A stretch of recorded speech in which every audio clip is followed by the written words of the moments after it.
नमस्कार दोस्तों, स्वागत है आपका इस वीडियो में। दोस्तों, आज ये मैं वीडियो आपको लेकर के आया हूँ। अभी के टाइम में देश में काफ़ी चर्चा चल रही है स्टैच्यू ऑफ यूनिटी के बारे में। उसमें कई तरह से कई लोगों ने, यूट्यूबर ने बहुत अच्छे वीडियो भी बनाए जिसमें ये भी बताया गया कि उसको बनाना बेकार था। उतने पैसे अगर कहीं और लगते तो ज़्यादा लोगों को फ़ायदा हो सकता था। उसके अलावा अभी रिसेंटली आप जान रहे हो, टॉपिक ट्रेंडिंग में ये चल रहा है कि कुछ हमारे नेता है, नाम मैं नहीं लेना चाहूँगा, जिन्होंने ये बोला है कि जिस तरह चाइनीज़ बॉयकॉट अभी चल रहा है तो स्टैच्यू ऑफ यूनिटी को भी गिरा देना चाहिए, वो भी एक चाइनीज़ प्रोडक्ट है।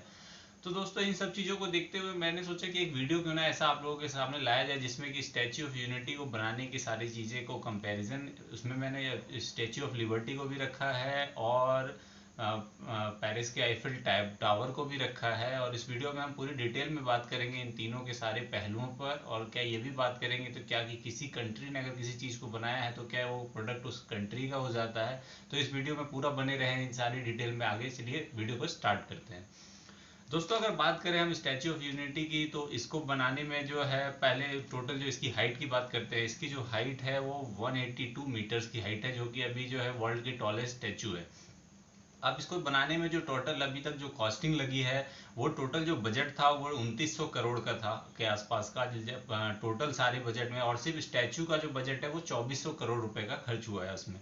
अब इसकी विजिटर की बात करें तो डेली विजिटर जो अप्रॉक्स है, अभी लॉकडाउन से पहले की बात मैं कर रहा हूँ, तो वो जो है इनफैक्ट स्टैच्यू ऑफ लिबर्टी को भी क्रॉस करके अप्रॉक्सीमेटली 15,000 विजिटर पर डे तक हो चुके थे वहाँ पर स्टैच्यू ऑफ यूनिटी में जाने वाले। अब इसी पे अगर मैं बात करूं कि इसकी टोटल रेवेन्यू कितना जनरेट किया है, अगर लास्ट एक ईयर की बात करूं, इसको जो खोला गया था 2018 में खोला गया था, अक्टूबर में, 31 अक्टूबर को। तो उसके बाद से जो लास्ट एक ईयर का जो रेवेन्यू है अप्रॉक्सीमेट, इसने 82.51 करोड़ का रेवेन्यू जनरेट किया है।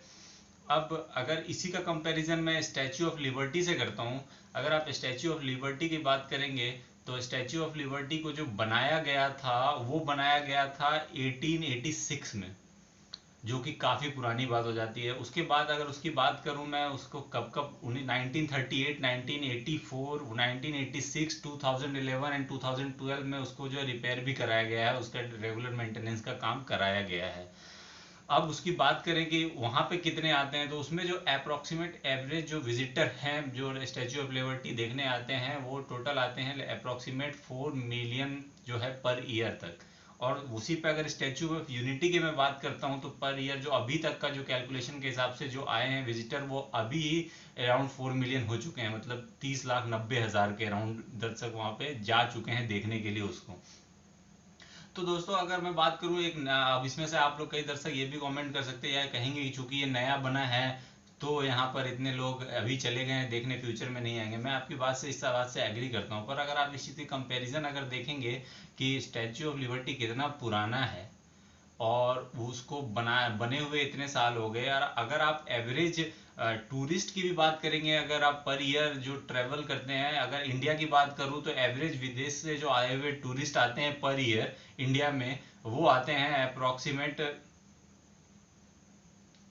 10 मिलियन, जो 2017 तक की रिपोर्ट के हिसाब से है, इंडिया में आते हैं। वहीं अगर मैं बात करूं क्या कि अमेरिका में कितने टूरिस्ट जाते हैं पर ईयर की, तो वो जाते हैं लगभग आपको जो है 75 से 70 लाख लोग, सिर्फ उसके लिए, वहाँ घूमने के लिए जो जा रहे हैं टूरिस्ट, आपको बाहर के, विदेश के।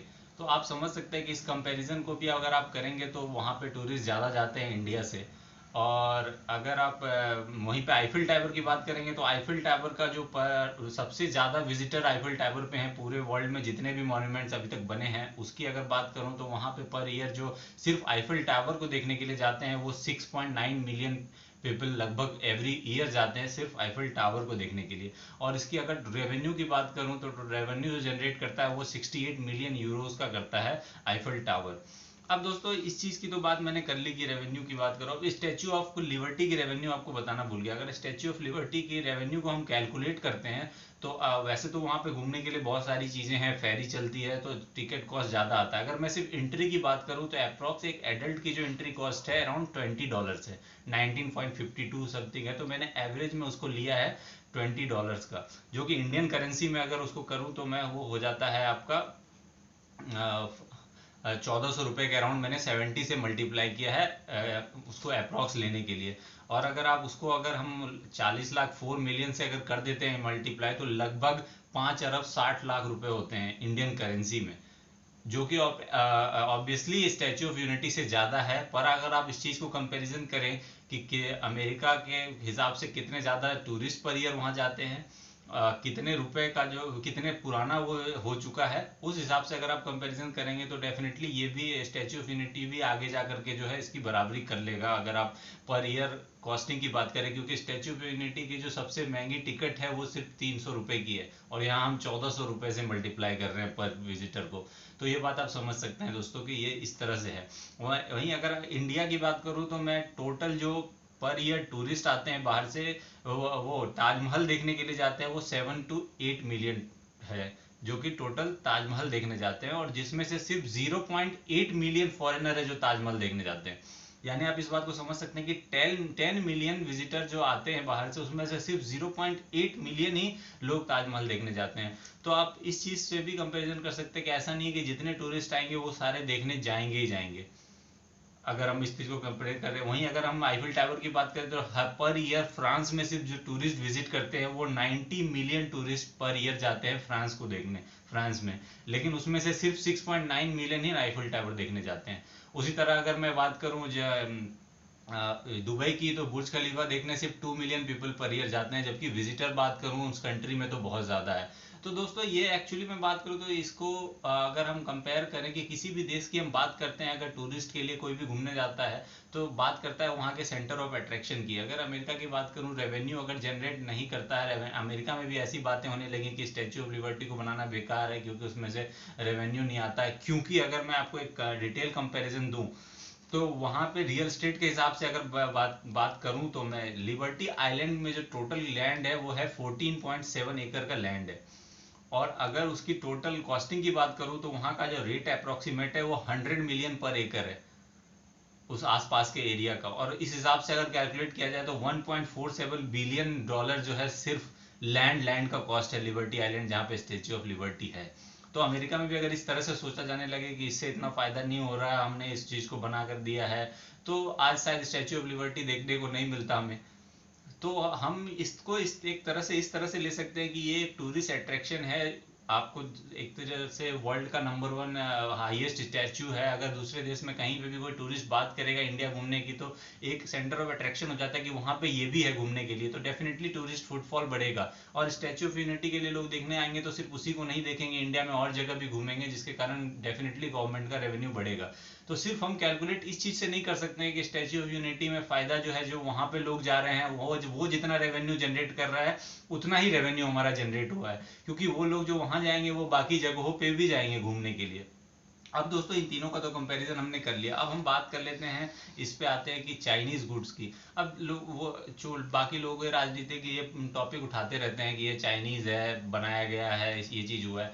दोस्तों अगर आप ऐसा बात करें तो हमें एप्पल को भी इंडिया से बाइकआउट कर देना चाहिए, क्योंकि उसके भी जितने फोन बन रहे हैं वो चाइना में असेंबल हो रहे हैं, चाइना में बन रहे हैं, डिजाइन इन कैलिफोर्निया सब में लिखा होता है और मेड इन चाइना होता है। तो इस तरह से हम नहीं कर सकते, हम उस गुड को उस चीज को बाइकआउट कर सकते हैं जिसका टोटल पूरा पूरा रेवेन्यू ही जो है वो चाइना के पास जा रहा है, उस चीज को हम बाइकआउट कर सकते हैं। बिल्कुल करना चाहिए हमको, अपनी कंट्री के लिए करना चाहिए ऐसी चीजें, ताकि चाइना को भी पता चले कि वो कहाँ स्टैंड करता है, वो जो चीज कर रहा है वो ये गलत कर रहा है।